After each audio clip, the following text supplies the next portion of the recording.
YCP నాయకులు కొంతమంది media ముందుకొచ్చి ఇది ఈవీఎంల ట్యాంపరింగ్ వలన జరిగింది, ఈవీఎంలను ట్యాంపరింగ్ చేశారు అంటే కొంతమంది, ఒక నాయకుడు ఎవరో అన్నారు, చంద్రబాబు నాయుడు గారు అంటే ఎవరితోనో మాట్లాడి సింగపూర్లో ఉండి సింగపూర్ నుంచి ట్యాంపరింగ్ చేయించారు, అలా మార్చారు కాబట్టి వాళ్ళకి అనొచ్చే, ఎందుకంటే మేము ఇంత వెల్ఫేర్ చేసాం, ప్రజల గుండెల్లోకి చొచ్చుకొని వెళ్ళాం, అలాంటిది మాకు కాకుండా వాళ్ళకి ఎలాగా ప్రజలు వేస్తారు, ఎందుకంటే ప్రజలంతా మాతోనే ఉన్నారు అన్నట్టు కొన్ని విమర్శలు అయితే చేశారు.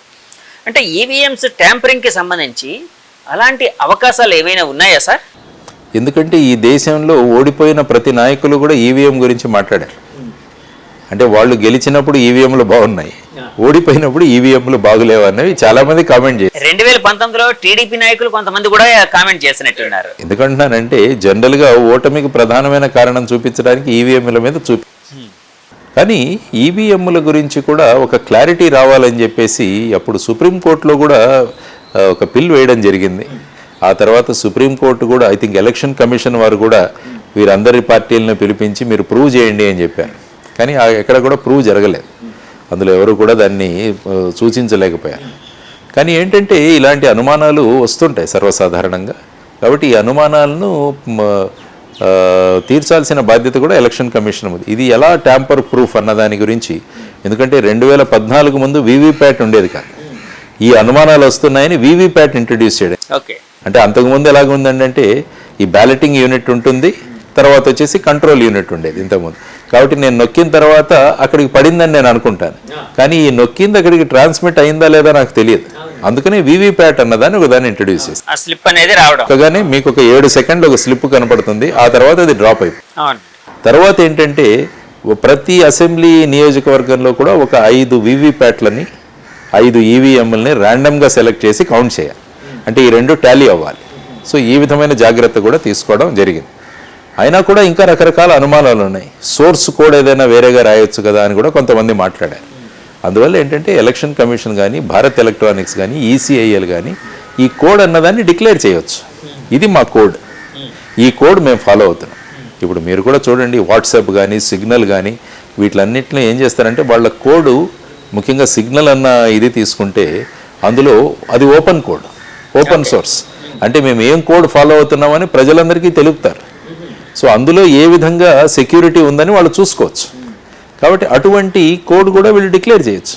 ఎందుకంటే ఎక్స్పర్ట్స్ చాలామంది ఉంటారు, ఈ ప్రోగ్రామింగ్ ఎక్స్పర్ట్స్, వీళ్ళందరూ కూడా ఈ అనుమానాలు ఏవైతే ఉన్నాయో అనుమానాలను తీర్చాల్సిన బాధ్యత ఎలక్షన్ కమిషన్. కాబట్టి నా ఉద్దేశంలో జనరల్గా ఈవీఎంస్ అన్నవి ట్యాంపర్ చేయడానికి సాధ్యం కాదు.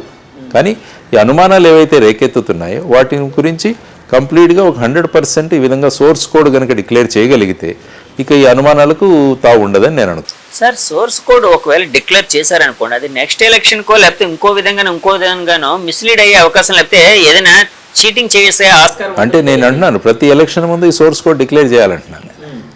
ప్రతి ఎలక్షన్ ముందు అంటారా, ఎలక్షన్ జరిగిన తర్వాత అంటారా?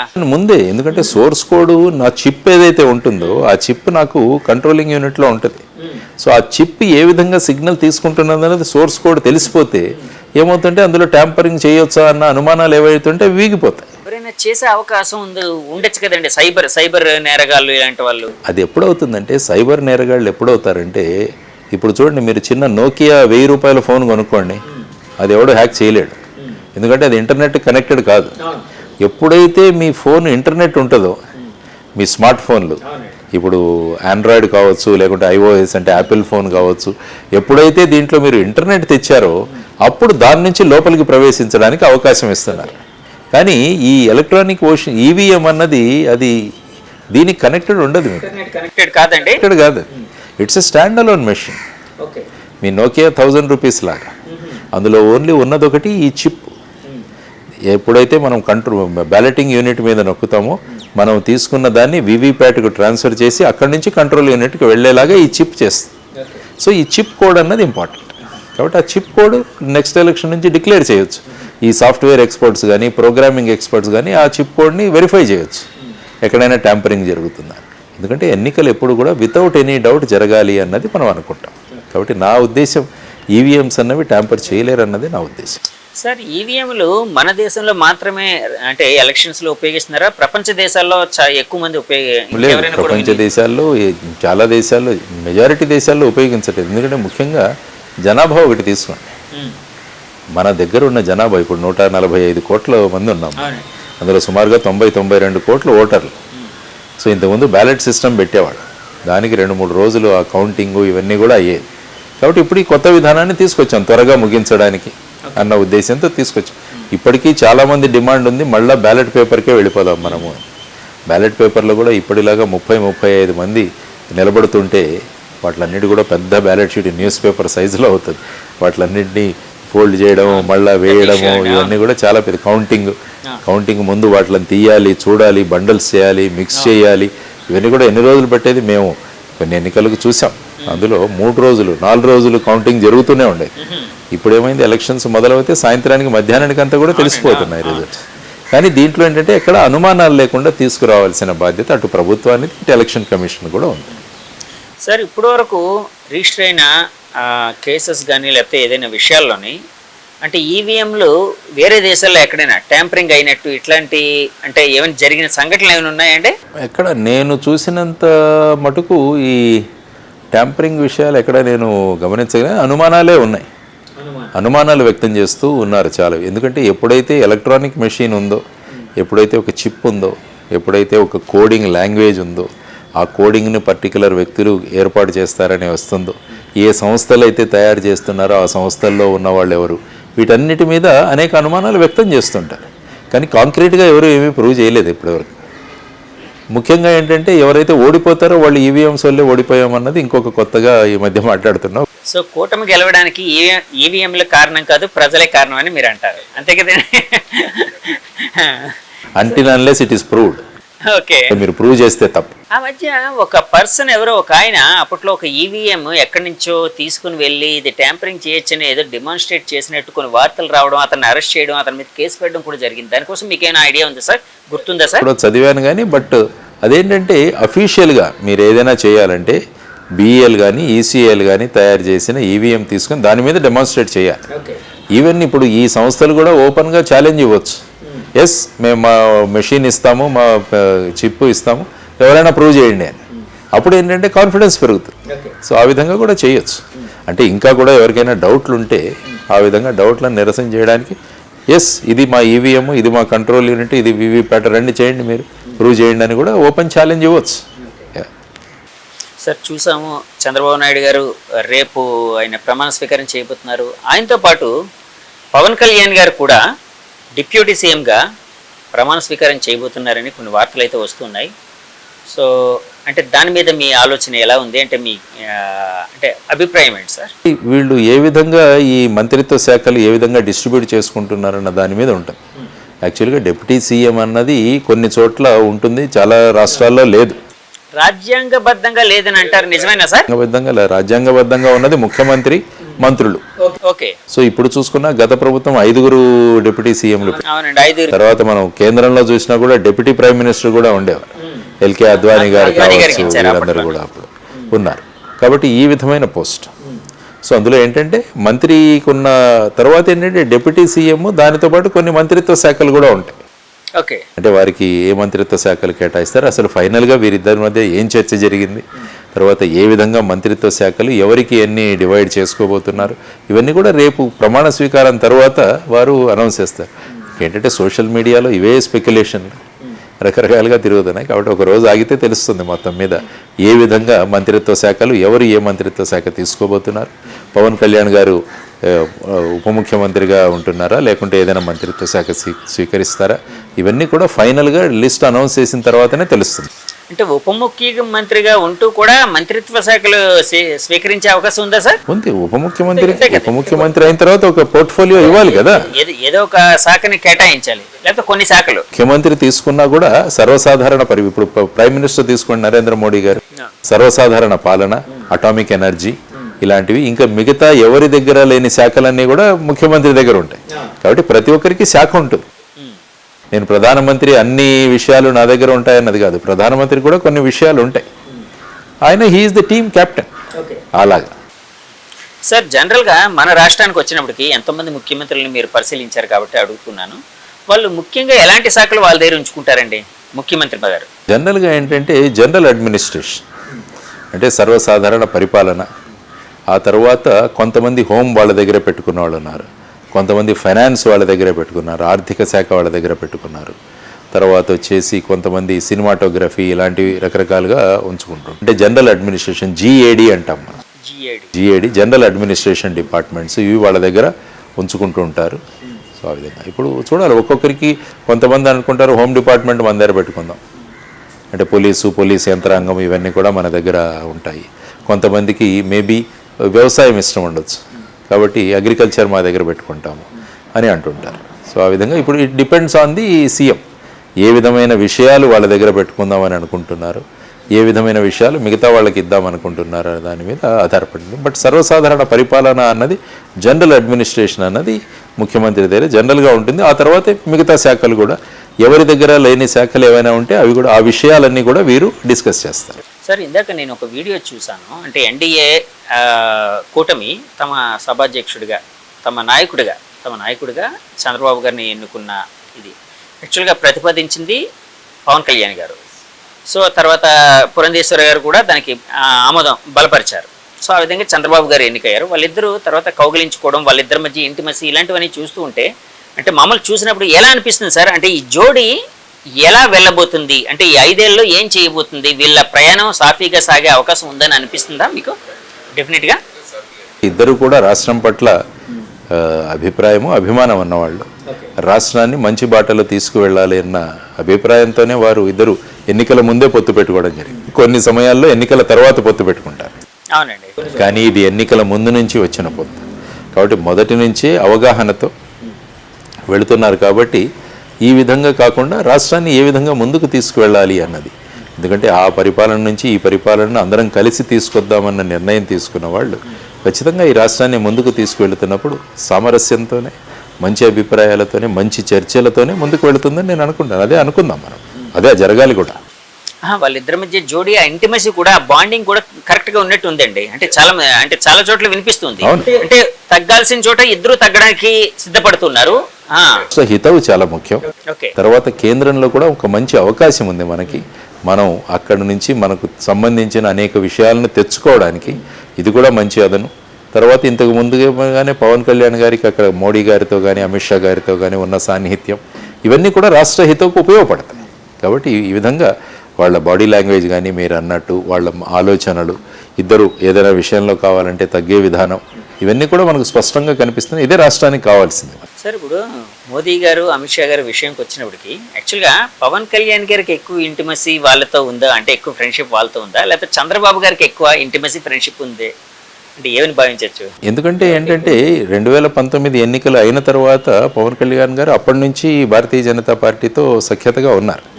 అప్పటి నుంచి కూడా మీరు చూసుకుంటే ఈవెన్ తెలంగాణ ఎన్నికల్లో కూడా మీరు చూస్తే జనసేన పార్టీ అక్కడ బీజేపీకి ప్రచారం కూడా చేసింది, అక్కడ జరిగింది.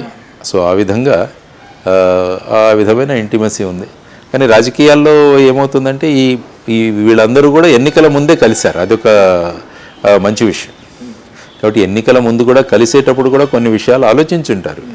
ఎన్నికల తర్వాత మనం ఎన్నికవుతే ఏ విధంగా మనం ముందుకు వెళ్ళాలన్నది అప్పటి నుంచి కూడా తీసుకుంటారు.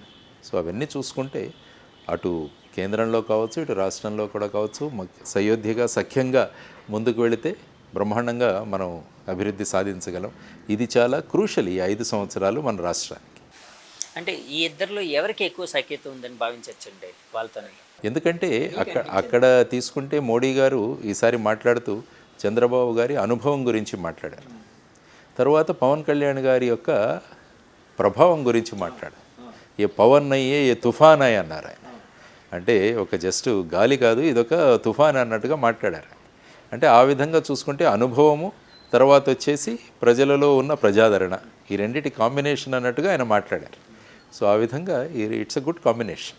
ఓకే సార్, అంటే పవన్ గారితో కూడా మీరు పనిచేసి ఉన్నారు కాబట్టి అడుగుతూ ఉన్నానండి. చంద్రబాబు గారిని కూడా చూస్తున్నారు, చాలా కాలంగా చూస్తూ ఉన్నారు. వీళ్ళిద్దరు ఆలోచన ధోరణి అంటే ఏ విధంగా ఉండబోతుంది? పవన్ గారికి ఎలాంటి శాఖను కేటాయిస్తే బాగుంటుందని మీరు అనుకుంటున్నారు? అంటే ముఖ్యంగా ఏంటంటే మన రాష్ట్రానికి ప్రస్తుతం కావాల్సినది అభివృద్ధి, తర్వాత ఉపాధి. ఈ రెండు కూడా చాలా ముఖ్యమైన విషయాలు, అభివృద్ధి, ఉపాధి. సపోజ్ అభివృద్ధి ఈ రాష్ట్రం గురించి తీసుకుంటే మనం పెట్టుబడులను ఎలా ఆకర్షించగలము అన్నది చాలా ముఖ్యమైన విషయం. ఈ రాష్ట్రానికి పెట్టుబడులు ఆకర్షిస్తే రంగాలు ఏంటి అన్నవి కూడా మనం ఆలోచించాలి. మొట్టమొదటి రంగం మన రాష్ట్రానికి చూసుకుంటే మీరు టూరిజం అన్నది చాలా పొటెన్షియల్ ఉంది మనకి. టూరిజం చిన్న చిన్న రాష్ట్రాలు కేరళ కానీ గోవా కానీ ఇటువంటి రాష్ట్రాలు టూరిజం ద్వారా బ్రహ్మాండంగా వాళ్ళు ఆర్థికంగా బలోపేతం అవుతున్నారు వాళ్ళు. కానీ మన రాష్ట్రం 974 కిలోమీటర్ల తీర ప్రాంతం ఉన్న రాష్ట్రం టూరిజంలో అంత ముందుకు వెళ్ళలేదు. కేరళ టూరిజం గురించి మాట్లాడతారు, గోవా టూరిజం గురించి మాట్లాడతారు, కానీ ఏపీ టూరిజం గురించి ఎక్కడ మనం విన్నట్టు లేదు. కాబట్టి టూరిజంలో ఉన్న పొటెన్షియల్ని మనం ఎక్స్ప్లాయిట్ చేయాలి. అది అనుకున్నప్పుడు ఏమవుతుందంటే ఇక్కడ అనేక టూరిజం పొటెన్షియల్ మనకు బాగుంది. సో అదొక రంగం మనకు ఉంటుంది. తర్వాత ఉపాధిని పెంచాలంటే ఎంఎస్ఎంఈ రంగం చాలా ముఖ్యం. Micro small medium enterprises, food processing, ఇవన్నీ కూడా ప్రధానంగా మనం తీసుకోవాల్సిన అంశం. వీటిలో ఏమవుతుందంటే ఉపాధి కల్పించవచ్చు. ఫర్ ఎగ్జాంపుల్ మీరు అగ్రికల్చర్, ఎందుకంటే ఆంధ్రప్రదేశ్ ముఖ్యంగా వ్యవసాయ ప్రాధాన్య రాష్ట్రం. ఇందులో మనం వ్యవసాయం మీద ఆధారపడి ఉంటాం. మనం జిఎస్డిపి తీసుకున్నా కూడా సుమారుగా 26-27% మనం వ్యవసాయం మీద ఆధారపడి ఉన్నాం. కానీ ఈ వ్యవసాయం ఏంటంటే రా మెటీరియల్ వ్యవసాయమే నడుస్తుంది. నేను ధాన్యం పండిస్తాను, ధాన్యం అమ్మేస్తాను, నేను చేపలు పడతాను, చేపలు అమ్మేస్తాను. కానీ ఈ ప్రాసెసింగ్ అన్నది జరగట్లేదు. నేను ధాన్యాన్ని కనుక దాన్ని రూపాంతరం చెందించి పళ్ళు పండిస్తున్నాను, నేను పళ్ళుగానే అమ్ముతున్నాను, కానీ దాన్ని రూపాంతరం చేయట్లేదు. టమాటోలుగానే అమ్మేస్తున్నాను, నేను దాని కెచప్లు ఇలాంటివి చేయట్లేదు. కాబట్టి ఈ ఫుడ్ ప్రాసెసింగ్ కూడా బ్రహ్మాండమైన స్కోప్ ఉంది మన దగ్గర. సో అదొక ప్రాంతము. తర్వాత చిన్న ఎందుకంటే యువతరం పెద్ద సంఖ్యలో ఉంది మనం. ఈ యువతరాన్ని వాళ్ళు ఎంప్లాయ్మెంట్ దిశగా మనము తీసుకువెళ్ళాలంటే చిన్న పరిశ్రమలు ఏర్పాటు చేయడం చాలా ముఖ్యం. ఎంటర్‌ప్రెన్యూర్‌షిప్ అంటాం దీన్ని, ఉద్యోజకత. ఇది డెవలప్ చేయాలన్నా మళ్ళీ ఎంఎస్ఎంఈలు చాలా ముఖ్యం. తర్వాత ఎంప్లాయ్మెంట్ అన్నది చాలా ముఖ్యం. అందుకని నేను ఏం కోరానంటే ఈవెన్ ప్రధానమంత్రి గారు కూడా మొన్న ట్వీట్ చేశాను, మీరు ఒక మినిస్ట్రీ ఆఫ్ ఎంప్లాయ్మెంట్ ఒకటి పెట్టండి అని చెప్పాను. ఇప్పుడు మనకు లేబర్ అండ్ ఎంప్లాయ్మెంట్ ఉంది, కానీ లేబర్ మీదే ఎక్కువగా అక్కడ ఉంటుంది. కార్మిక శాఖ ఉంటుంది, కానీ ఈ ఉద్యోగ శాఖ పెద్దగా అంత ఇది ఉండదు. కానీ ప్రస్తుతం రాష్ట్రంలో కూడా ఈ employment department of ministry of employment ఉన్నది చాలా ముఖ్యం. ఎందుకంటే ఇది అన్ని మినిస్ట్రీలతో కోఆర్డినేషన్తో ఉండి రాష్ట్రంలో ఉద్యోగాలు ఎలా పెంచాలన్న దాని మీద ఒక మినిస్ట్రీ కావాలి. తర్వాత గ్రామీణ ప్రాంతంలో మనకి Mahatma Gandhi rural employment guarantee scheme, NREGA అంట, అది ఉంది. దానివల్ల ఏంటంటే గ్రామీణ ప్రాంతాల్లో సంవత్సరానికి 100 రోజులు నుంచి 125 రోజులు ఎవరైనా వచ్చి నేను పని చేస్తానంటే వాళ్ళకు పని కల్పించాల్సిన బాధ్యత ప్రభుత్వాలు. కానీ అది పట్టణ ప్రాంతంలో లేదు. కాబట్టి మేమేం సూచిస్తున్నామంటే మన రాష్ట్రంలో కూడా పట్టణ ప్రాంత ఎంప్లాయ్మెంట్ గ్యారంటీ స్కీమ్ అన్నది మీరు ప్రవేశపెట్టారు. అంటే ఒక 100 నుంచి 125 రోజులు.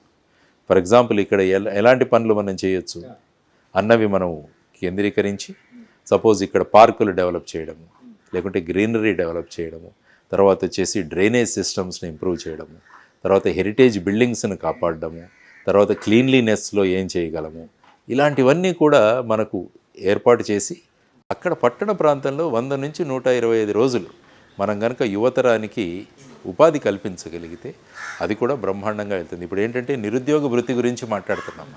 నిరుద్యోగ భృతి కన్నా కూడా ఇటువంటి పథకాలు మనం తీసుకురాగలిగితే పని జరుగుతుంది, వాళ్లకు వేతనాలు కూడా దొరుకుతాయి.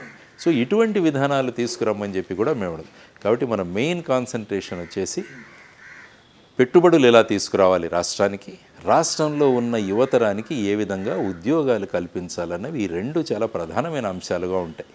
కాబట్టి వీటి మీద మనం కాన్సన్ట్రేట్ చేస్తూ, తర్వాత మనకు తీర ప్రాంతం ఎందుకు కాబట్టి పోర్ట్లు డెవలప్ చేయడము, జట్టీలు డెవలప్ చేయడము, తర్వాత వచ్చేసి కోల్డ్ స్టోరేజ్లు ఏర్పాటు చేసి ఈ ఆక్వాకల్చర్లో ప్రాసెసింగ్ చేసి దీన్ని ఎక్స్పోర్ట్ ఓరియంటెడ్గా ఎలా చేయడం, అగ్రికల్చర్ని ప్రాఫిటబుల్గా ఎలా చేయడం, అంటే వ్యవసాయాన్ని లాభసాటిగా తయారు చేయడం, ఇవన్నీ కూడా మనం ఆలోచించాల్సిన అంశాలు. సో వీటన్నిటికీ సంబంధించిన వాటి గురించి ఖచ్చితంగా వీరు ఆలోచించి ఏ విధమైన శాఖలు వారు తీసుకోబోతున్నారో దాని మీద నిర్ణయం తీసుకోవాలి. అంటే నేననేది మీరు మామూలుగా అనుకుంటున్న దాని ప్రకారం పవన్ కళ్యాణ్ గారి భావజాలం అంతా తెలిసిన వ్యక్తిగా అడుగుతున్నానండి. మీకు దగ్గరగా మీరు చాలా కాలం వారు యువతరంతో బాగా అటాచ్ అవుతారు. అదే ఎలాంటిది అయితే బాగుంటుందని మీరు అనుకుంటున్నారు? మినిస్ట్రీ ఆఫ్ ఎంప్లాయ్మెంట్ ఇది, ఎందుకంటే వారికి ఉన్న శక్తి వల్ల మిగతా అన్ని డిపార్ట్మెంట్స్తో మినిస్ట్రీస్తో కూడా కోఆర్డినేట్ చేసి ప్రతి మినిస్ట్రీ కూడా ఉద్యోగాలు ఎలా సృష్టించాలన్న దాని మీద కేంద్రీకృతం చేయగలిగితే రాష్ట్రంలో ఉన్న యువత బ్రహ్మాండంగా వాళ్ళు ముందుకు రాగలరు.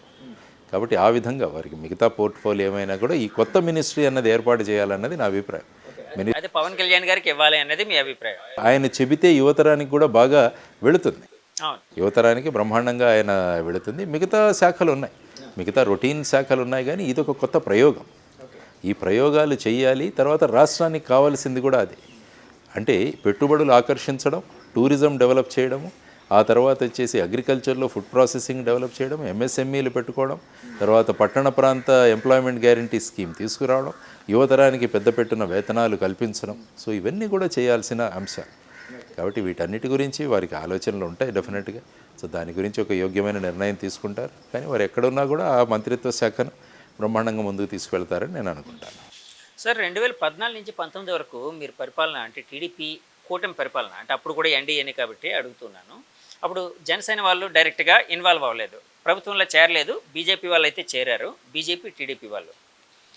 సో ఇప్పుడైతే ముగ్గురు చేరుతూ ఉన్నారు. ఇప్పుడు మనకున్న సమాచారం ప్రకారం మొత్తం ముగ్గురు అందులో చేరబోతున్నారు. సో అంటే లోకేష్ గారు అప్పట్లో ఐటీ సెక్టర్ని తీసుకున్నారు, ఐటీ మంత్రిత్వ శాఖను ఆయన తీసుకుని దానికి తగ్గట్టు కొంత పట్టణాభివృద్ధి కూడా పట్టణ అవునండి, రూరల్ డెవలప్మెంట్ ఏదో రెండు ఉండేవి ఆయన దగ్గర. సార్ 2014 నుంచి 19 వరకు లోకేష్ గారు ఐటీ మినిస్టర్గా చేశారు. తర్వాత ఇంకో శాఖను కూడా ఏదో కేటాయించినట్టున్నారు, మీరు ఇందాక అన్నారు కదండి. ఆ శాఖ ఏంటో నాకు కరెక్ట్గా ఐడియా లేదు. కానీ ఐటీ మినిస్టర్గా తనకంటూ ఒక మార్క్ అనేది చూపించారని అప్పట్లో వినిపించిందండి. అంటే తెలుగుదేశం అభిమానులు ఎలాగ అంటూనే ఉంటారు, బయట ప్రజలు కూడా అనుకున్నారు. అంటే అక్కడ ఒక బేరేజ్ వచ్చేవి. అది అంటే ఒక చిన్న కంపారిజన్ ఏంటంటే, ఇక్కడ లోకేష్ గారు, అక్కడ కేటీఆర్ గారు, ఇద్దరు ఐటీ మినిస్టర్గా వాళ్ళు చేసే పనితీరు ఇదంతా. సో ఇప్పుడు అంటే ఎన్డీఏ గవర్నమెంట్ ఏర్పడింది, లోకేష్ గారు కూడా కీలకంగా వ్యవహరించబోతున్నారు అని నేను అనుకుంటున్నాను, అంటే నాకున్న ఆలోచన ప్రకారం. సో ఒకవేళ ఆయన మంత్రిత్వ శాఖలోకి తీసుకుంటే బాగుంటుందా, మంత్రిత్వ శాఖ ఏదైనా తీసుకొని ఆయన చేస్తే బాగుంటుందా, లేకపోతే పార్టీకి పనిచేస్తే బాగుంటుందని మీరు భావిస్తున్నారా? అంటే అది బేసిక్గా పార్టీలో నిర్ణయం తీసుకుంటారు, there is no doubt. IT ఒకటి బాగా పొటెన్షియల్ ఉంది మన దగ్గర కూడా ఐటీ, ఎందుకంటే మన ఆంధ్రప్రదేశ్ బ్రెయిన్స్ చాలా షార్ప్ బ్రెయిన్స్. ఎందుకంటే మ్యాథ్స్లో మనం స్ట్రాంగ్గా ఉంటాం. ఎక్కడ చూసినా కూడా మనం అమెరికాలో కూడా రాణించడానికి ప్రధానమైన కారణం అంటే మ్యాథ్స్లో మనకున్న నాలెడ్జ్. సో అది మనము ఫాస్ట్గా ఉంటాం మ్యాథ్స్ దీంట్లో. కాబట్టి దాన్ని సంబంధించి తీసుకుంటే ఇప్పుడు మీరు చూసుకుంటే తెలంగాణలో ఎక్స్పోర్ట్స్ ఆల్మోస్ట్ 2-3 లక్షల కోట్లు ఉంది సాఫ్ట్వేర్ ఎక్స్పోర్ట్స్, కానీ ఇక్కడ చూసుకుంటే 2-3 వేల కోట్లే ఉంది. కాబట్టి ఐటీ రంగానికి మంచి పొటెన్షియల్ ఉంది.